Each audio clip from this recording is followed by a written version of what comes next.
Hello and welcome to Our Ventura TV. I'm your guest host, Yvette Araujo, and I'm here today with Christina Marroquin. She's the director for the Lighthouse for Women and Children. Welcome to the show, Christina. Thank you, Yvette. Would you just jump right in and tell us all about Lighthouse for Women and Children? Sure. As the name suggests, we serve women and children. And the women are actually potentially struggling with drug addiction, homelessness, and other life-besetting issues. So what we do is we reach out through our community outreach ministry, which is Lighthouse for Women and Children. It's part of the Ventura County Rescue Mission, which hosts programs for men and also community meals twice a day, 7 days a week. And we're open 24/7, 365. So we're attempting to help women and children in particular at the Lighthouse all days of the year.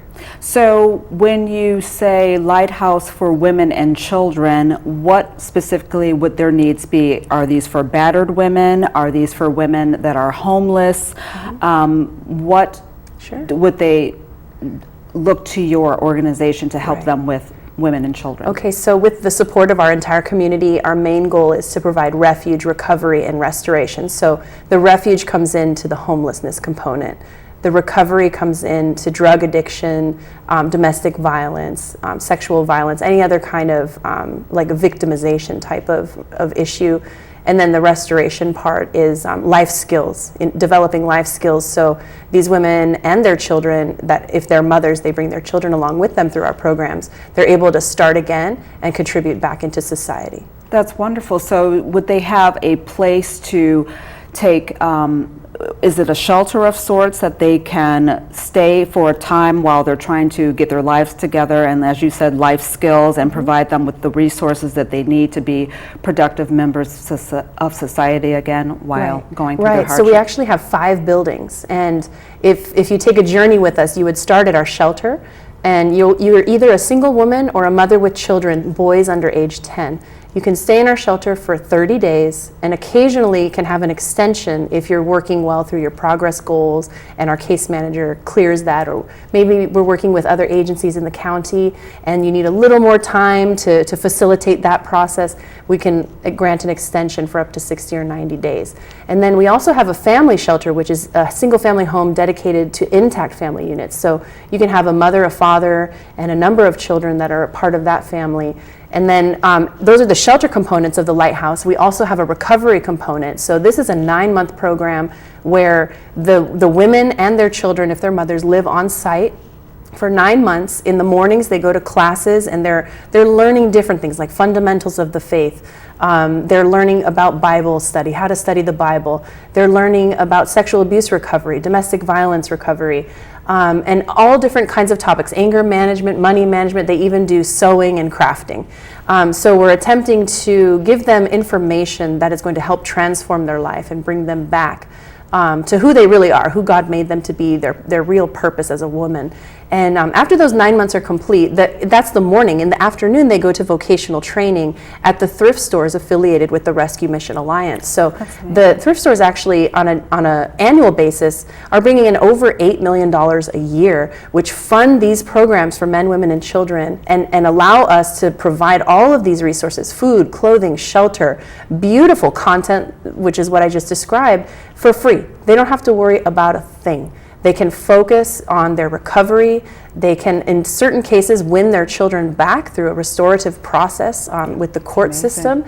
And in other times, we just minister to the woman who may not be able to reunify. She may be heartbroken about it, but we're there to walk alongside them in this journey of recovery.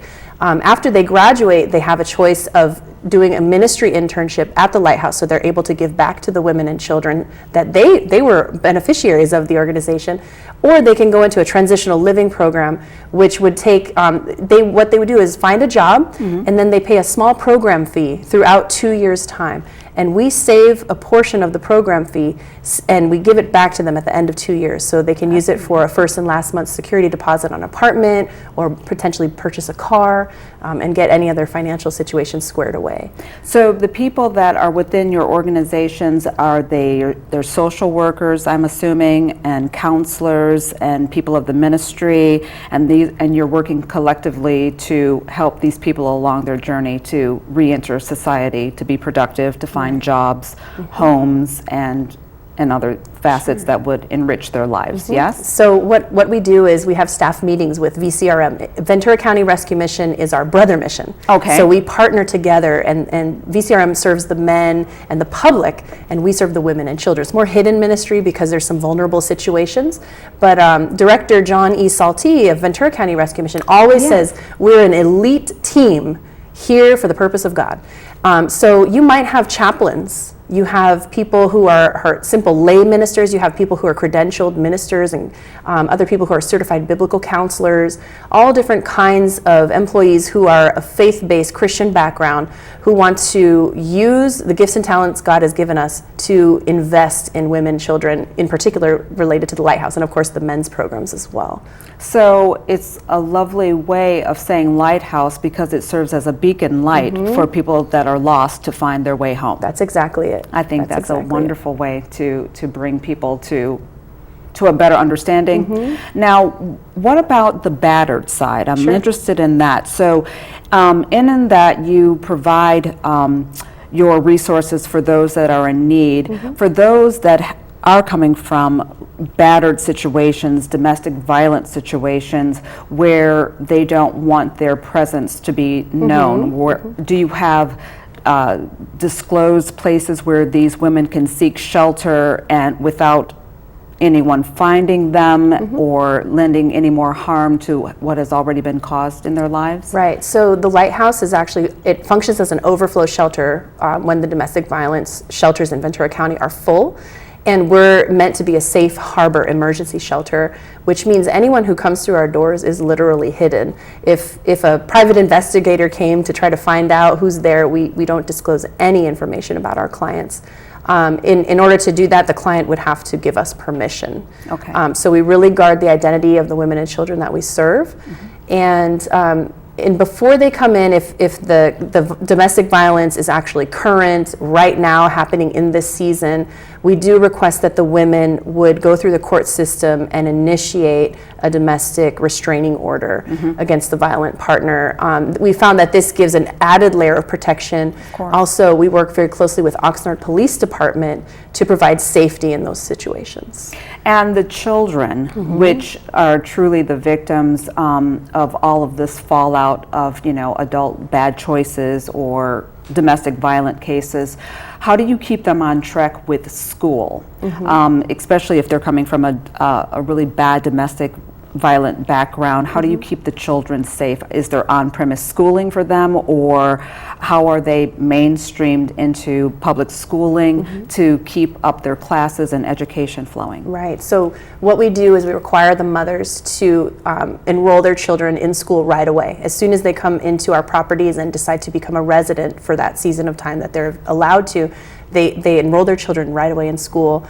And then we also work with an organization called School on Wheels, who come twice a week to work one-on-one with children in terms of tutoring and helping them do well in their classes, finish their homework, and learn about subjects they may be struggling with. Is there anyone, are your doors open to anyone of all ages? So it could be a woman that is 17 years old or a woman that is 72, and they could be going through the same hardship. Those doors are open for all ages, all diverse. Right. So for an adult, it has to be 18 years or older. Okay. We do serve teenagers, but they must be with their guardian. So if they're runaways? We're not able to serve the runaway population, but there are other agencies in the county that we could refer those individuals to, and we do have some close ties, for example, with Interface. Okay, that's wonderful. Now, you did mention John E. Salty, that is the director of the Ventura County Rescue Mission. Right. And that is basically the major hub, and the Lighthouse is under that umbrella, correct? That's right. And to what purpose does his organization coincide with the Lighthouse? What does he, all of the things in which you have spoken on, is that the role that he plays for the Ventura Rescue Mission? Right. So he's kind of like the general overseer of both, because you have a men's program and a women's program, and we actually have staff meetings together. We collaborate with picking up food from another mission that's part of the Rescue Mission Alliance called Valley Food Bank. This is in the San Fernando Valley. Oh. We pick up twice a month, and also when the pickups are too big for our passenger van, Ventura County Rescue Mission has a big box truck. They'll go out and make the pickup, make a delivery, and we attempt to collaborate. So when there's an event, so we do some major events every year, definitely in the spring and in the fall. When we have those events, the Lighthouse comes along and serves with the men's mission. So we want to collaborate and give back and forth, very mutual beneficial relationship. Okay, so what type of events do you hold to get the word out? Okay. Maybe you have to be discreet in some instances, but you want the community to understand that you're there for them. So what type of events do you hold out through the year? Is it summer events, fall events? How does the community get involved and lend a hand? Well, we try to have an open house once a year, and both locations take turns hosting. Oh, nice. Okay. And then we have, usually in the large holiday seasons, Thanksgiving, Christmas, Easter, we have huge outreaches into the community. It might involve giving a beautiful banquet, or providing a toy giveaway, or an Easter basket presentation to the kids in the neighborhood. And then on a general basis, we have graduations, which is pretty much the core of our ministry is the life recovery program. And there is a life recovery program for women, and there's also one for men. So we're able to almost once a month host graduations for the women and also the men who are graduating through those programs. And that's another way for the public to come and interact with these two wonderful organizations. And then in general, we also host a volunteer appreciation, a teacher appreciation, and a donor appreciation lunch. That's wonderful. Now, let's get down to the certificate that one can earn after going through the program. How will that serve them once they've graduated your program? Where could they walk into and say, this is what I've completed, that would help them get to the next level of being more self-reliant? So what happens is actually throughout the program, as soon as they're finishing their classes, so for example, maybe 6 weeks of anger management, or maybe 8 weeks of some, domestic violence recovery, we give certificates along the way. We also give a certificate when they move from phase 1 to phase 2 to phase 3 to phase 4, etc. So what happens is they're working with social workers oftentimes, whether it's because they came directly from a jail in terms of rehabilitation. It might be a social worker regarding a custody case with their children, or potentially trying to stay out of jail. So there are many different reasons that they would need these certificates, and they're using them all along the way. At the end of the day, when they have their graduation, successful completion of the program certificate, they're able to really show potential employers. I would say that's the biggest component, that they were able to accomplish something, their life has changed.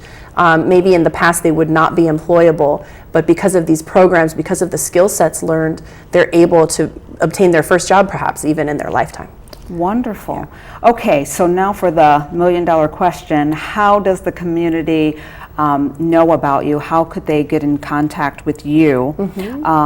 Understanding what you have to offer in the programs that they may have for friends, loved ones, or someone in their immediate, that's in immediate need. Sure. I can give my phone number. It's 805-385-7200.